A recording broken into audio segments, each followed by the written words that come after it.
الله الذي جعل لكم الليل لتسكنوا فيه والنهار مبصرا إن الله لذو فضل على الناس ولكن أكثر الناس لا يشكرون۔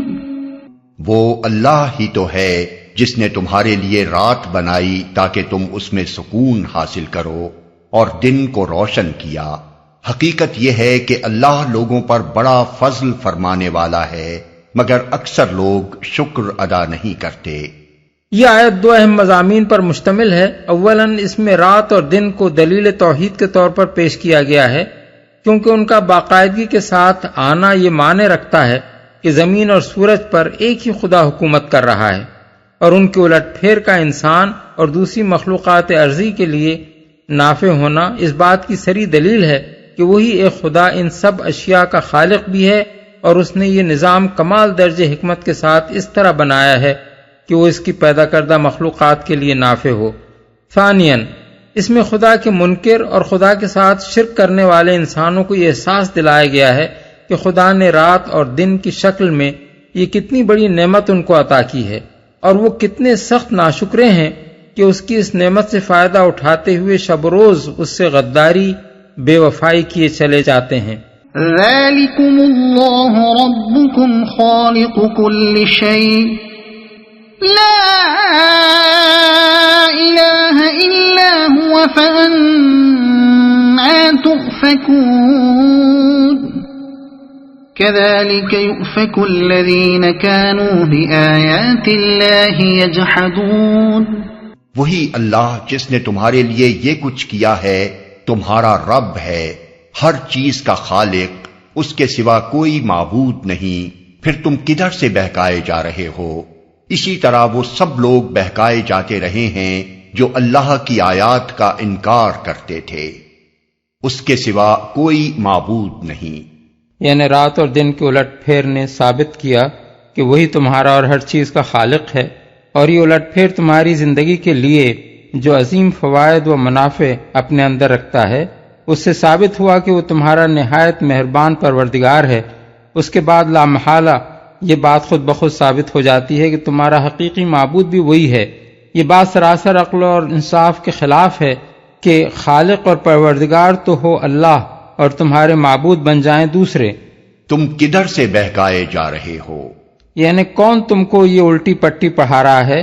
کہ جو نہ خالق ہیں نہ پروردگار، وہ تمہاری عبادت کے مستحق ہیں؟ انکار کرتے تھے۔ یعنی ہر زمانے میں عوام الناس صرف اس وجہ سے ان بہکانے والوں کے فریب میں آتے رہے ہیں کہ اللہ نے اپنے رسولوں کے ذریعے سے حقیقت سمجھانے کے لیے جو آیات نازل کیں، لوگوں نے ان کو نہ مانا۔ نتیجہ یہ ہوا کہ وہ ان خود غرض فریبیوں کے جال میں پھنس گئے جو اپنی دکان چمکانے کے لیے جعلی خداؤں کے آستانے بنائے بیٹھے تھے۔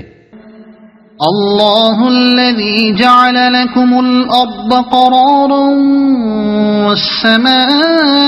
والسماء بناء وصورکم فأحسن صورکم ورزقکم من الطیبات ذالکم اللہ ربکم فتبارک اللہ رب العالمین هو الحی لا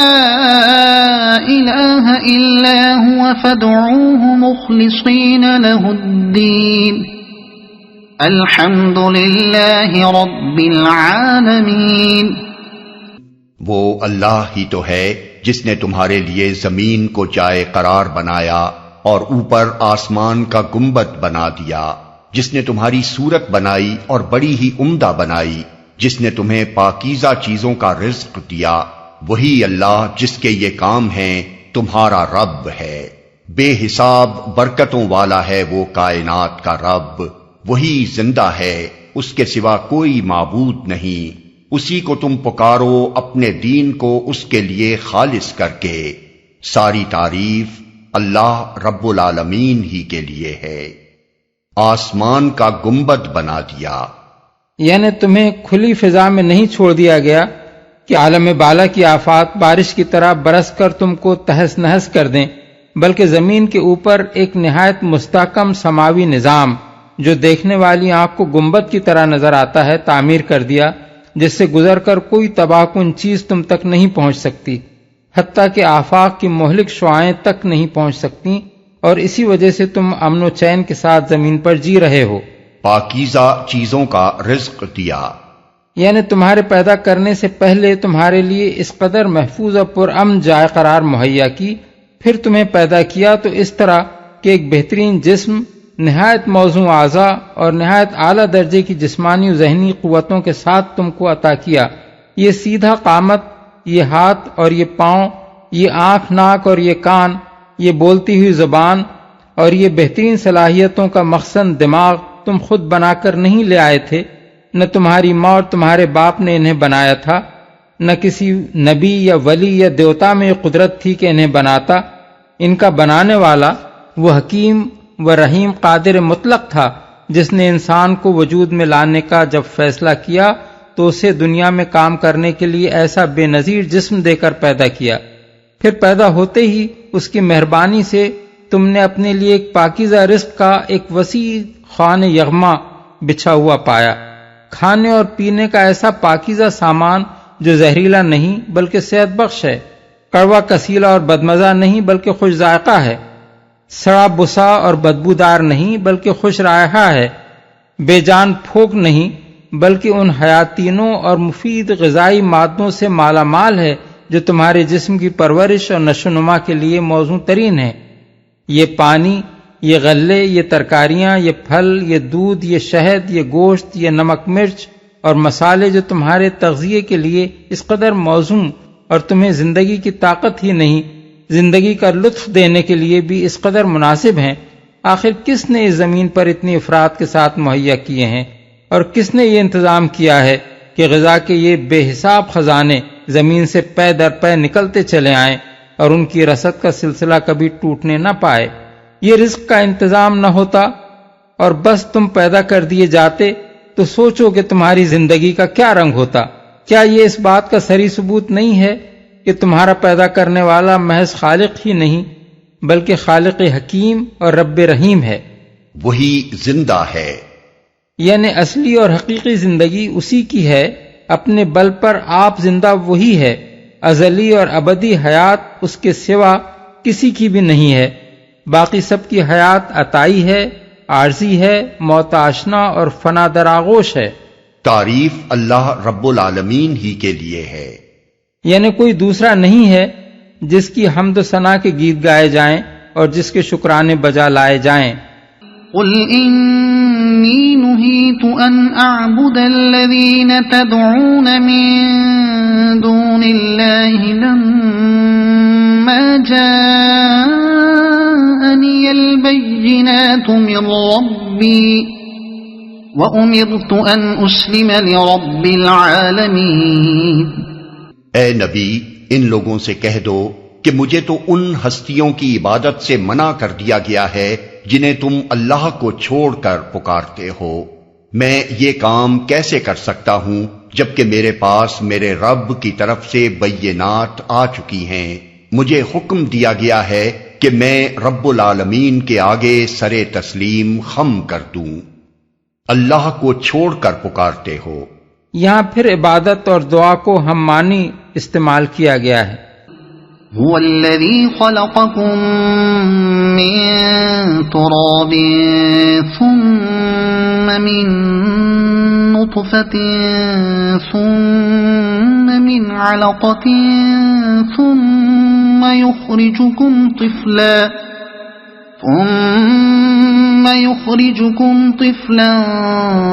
ثم لتبلغوا أشدكم ثم لتكونوا شيوخا ومنكم من يتوفى من قبل ولتبلغوا أجلا مسمى وَلَعَلَّكُمْ تَعْقِلُونَ۔ وہی تو ہے جس نے تم کو مٹی سے پیدا کیا، پھر نطفے سے، پھر خون کے لوتھڑے سے، پھر وہ تمہیں بچے کی شکل میں نکالتا ہے، پھر تمہیں بڑھاتا ہے تاکہ تم اپنی پوری طاقت کو پہنچ جاؤ، پھر اور بڑھاتا ہے تاکہ تم بڑھاپے کو پہنچو، اور تم میں سے کوئی پہلے ہی واپس بلا لیا جاتا ہے۔ یہ سب کچھ اس لیے کیا جاتا ہے تاکہ تم اپنے مقرر وقت تک پہنچ جاؤ، اور اس لیے کہ تم حقیقت کو سمجھو، پہلے ہی واپس بلا لیا جاتا ہے۔ یعنی کوئی پیدا ہونے سے پہلے اور کوئی جوانی کو پہنچنے سے پہلے اور کوئی بڑھاپے کو پہنچنے سے پہلے مر جاتا ہے۔ مقرر وقت تک پہنچ جاؤ۔ وقت مقرر سے مراد یا تو موت کا وقت ہے یا وہ وقت جب تمام انسانوں کو دوبارہ اٹھ کر اپنے خدا کے حضور حاضر ہونا ہے۔ پہلی صورت میں مطلب یہ ہوگا کہ اللہ تعالیٰ ہر انسان کو زندگی کے مختلف مرحلوں سے گزارتا ہوا اس ساعت خاص تک لے جاتا ہے جو اس نے ہر ایک کی واپسی کے لیے مقرر کر رکھی ہے۔ اس وقت سے پہلے ساری دنیا مل کر بھی کسی کو مارنا چاہے تو نہیں مار سکتی، اور وہ وقت آ جانے کے بعد دنیا کی ساری طاقتیں مل کر بھی کسی کو زندہ رکھنے کی کوشش کریں تو کامیاب نہیں ہو سکتی۔ دوسرے معنی لینے کی صورت میں مطلب یہ ہوگا کہ یہ ہنگام ہستی اس لیے برپا نہیں کیا گیا کہ تم مر کر مٹی میں مل جاؤ اور فنا ہو جاؤ، بلکہ زندگی کے ان مختلف مرحلوں سے اللہ تم کو اس لیے گزارتا ہے کہ تم سب اس وقت پر جو اس نے مقرر کر رکھا ہے اس کے سامنے حاضر ہو۔ تم حقیقت کو سمجھو، یعنی زندگی کے ان مختلف مراحل سے تم کو اس لیے نہیں گزارا جاتا کہ تم جانوروں کی طرح جیو اور انہی کی طرح مر جاؤ، بلکہ اس لیے گزارا جاتا ہے کہ تم اس عقل سے کام لو جو اللہ نے تمہیں عطا کی ہے، اور اس نظام کو سمجھو جس میں خود تمہارے اپنے وجود پر یہ احوال گزرتے ہیں۔ زمین کے بے جان مادوں میں زندگی جیسی عجیب و غریب چیز کا پیدا ہونا، پھر نطفے کے خودبینی کیڑے سے انسان جیسی حیرت انگیز مخلوق کا وجود میں آنا، پھر ماں کے پیٹ میں استقرار حمل کے وقت سے وضع حمل تک اندر ہی اندر اس کا اس طرح پرورش پانا